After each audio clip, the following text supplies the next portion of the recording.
minivans. Well, not exactly, because Kia doesn't want you to call this, the 2025 Kia Carnival, a minivan. This is an MPV, a multi-purpose vehicle. Because it has sliding doors and 8 passenger capacity, it's nothing like a minivan. My name is Jimmy, and I want to tell you exactly why this 2025 Kia Carnival is, well, a better buy than a Telluride, for example. But let's start with the trunk. Just like the Telluride, when you walk towards the back of your Carnival, you just have to stand here and the trunk will automatically open for you. A smart tailgate function very similar to the Telluride. But what the Telluride can't do is, well, have someone that's my size at 5'11" completely fit inside. And I can even have more in here. I can fit a golf bag, a bicycle, a scooter, even a full-size bike. If I fold the rear seats down, I can have that inside. My friend actually carries a Grom inside a van.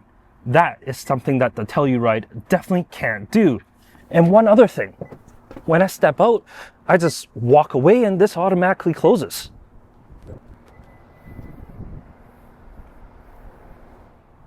And all this hands-free business goes a step further because unlike the Sienna where you have to kick underneath the door and lose your balance, on the Kia you just have to stand right next to the door and it automatically opens for you. Once you're inside, you got plenty of space. I'm 5'11", headroom, legroom, it's not a problem. If I want a little bit more, I can slide my seat back or forward if I want to accommodate for anyone in the third row. For the center's position here, I can fold this down and have cup holders, a little spot to do my homework, or whatever it is. It's a multi-purpose vehicle because it's so flexible. And this interior is truly flexible because this middle chair, I mean, if you don't really need it, you can slide it all the way back. If I don't have the third row open like I do now, this seat basically can be in the third row. And if you need more flexibility, you can fold down that third row and then move the second row all the way up, or even completely remove the second row and you get all that space in here. It's just a very versatile interior. But it gets better because let me show you the third row. Getting access to the third row isn't difficult. The second row chairs fold up like a coupe vehicle. And once you're here, 5'11", I got plenty of headroom. Legroom is also really good. My knees, they're not right against my chest. My thigh is supported. It's a great place to be. I even have baby shades on the side, USB-C charge points, cup holders. What's not to love? You got everything right here and there's plenty of space. And if it's not adults that you're carrying and you're carrying kiddos, well, I am a child passenger safety technician and I was able to put 5 car seats within this vehicle with ease. There was no issues getting 3 seats in the middle row and 2 seats back here in the third row. There's 5 sets of lower anchors, 3 in the middle, 2 in the rear, and 6 upper anchors. So no matter where you have to place your child seat, well, they're gonna be safe. They're gonna be comfortable. And that's something that, well, the Telluride just can't do. But let's head to the front. These front seats are actually pretty comfortable. As this is the EX trim, they are powered, so I got power adjusting and power lumbar support. I also have heated seats, which is nice, and a heated steering wheel. That is a Canadian exclusive because I know in the US, you only get the heated steering wheel on the upper end trims. While you do get a digital cluster, really the screen is in the middle and you just get, well, display segments on the side. I don't mind it. You can change the colors to suit your mood. There's no heads-up display on this lower end trim as well. But you know what? This is completely fine for what you need here. Same thing with the infotainment. It's been updated. Now you can get over-the-air updates. There's wireless CarPlay, Android Auto, and all that just works seamlessly. The only gripe I have against this is because this is the brand new updated Kia infotainment, you also get this.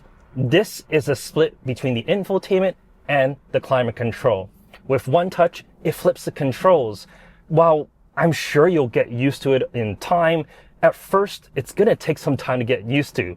For example, when you're on the radio controls here, you hit auto climate, it flips to climate. And if you forget it, well, adjusting the knob, it's just going to adjust your temperature. You're not going to be adjusting your volume. So there has been times where that has become a little bit finicky. But like I said, it's one of those things, once, you get used to it, it's going to be okay. Same thing with the rotary shifter. It's very similar to like a Genesis product. I don't have any problems with it, but I know some people aren't a big fan. But what you will be a fan of is just this overall interior. While this is definitely not the top trim, just looking around in here, it's very nice. Sure, the plastics aren't the best on the side, and some of this material feels a little Fisher pricey, but let's be honest, that doesn't matter all too much. It just means that it's easier for cleanup.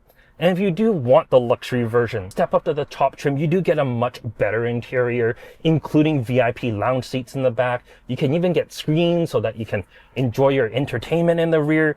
It's definitely a very posh experience for a Kia minivan, but it's not a minivan. It's a multi-purpose vehicle.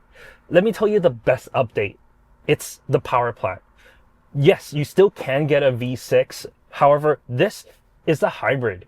Under the hood, it's a 1.6 liter turbocharged 4-cylinder. Paired with the hybrid power plant, it makes 242 horsepower and 270 pound-feet of torque. You get a 6-speed automatic that directs all that power to the front wheels. And with those numbers, that was a little bit of wheel spin there. Let's be honest. Anyone that's going to be buying a Carnival is probably less concerned about the outright speed and acceleration than they are about fuel consumption, because it's a Carnival hybrid. You don't need to win races here, do you? I mean, if you do, get something that's Tesla swapped or jet powered. I'm sure someone on YouTube can help you out with that. But with this, I'm averaging under 7 liters for 100 kilometers. That's amazing. The best part, it shows that I have 880 kilometers left on this tank, and I've already driven 84 kilometers.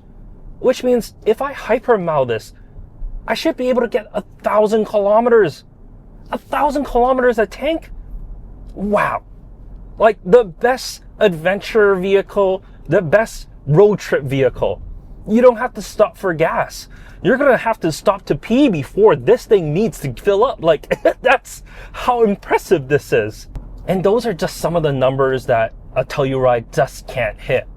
In terms of the ride, it's very comfortable in here. I would say, well, it feels like your typical van. It soaks up all the bumps. It definitely isn't as agile as like a sporty sedan or SUV might be. But it's not bad. There's a decent amount of body roll. But all that just translates to a smoother ride, and for a van, that's exactly what you want. You can still toss it into corners, but it's gonna understeer, and it's just, well, not the vehicle to really race around a course. But none of that really matters. What matters is maybe price point. As spec'd here, it's about 52,000 Canadian dollars. A base LX Plus comes in under 50,000 Canadian, so that's a really good value, pricing it under the Sienna as the alternative hybrid minivan. And if you want to step up to the top trim, it's under 60, it's like 56, 57,000, and that gets you all the luxuries like dual pane rear windows, heated VIP seats in the second row with ottomans. Yeah, those are the things that you get when you go into the top trim, but for most family use, this EX trim, this is the one to get. The 8-passenger utility that you get from this just makes a little bit more sense than the 7-passenger variant.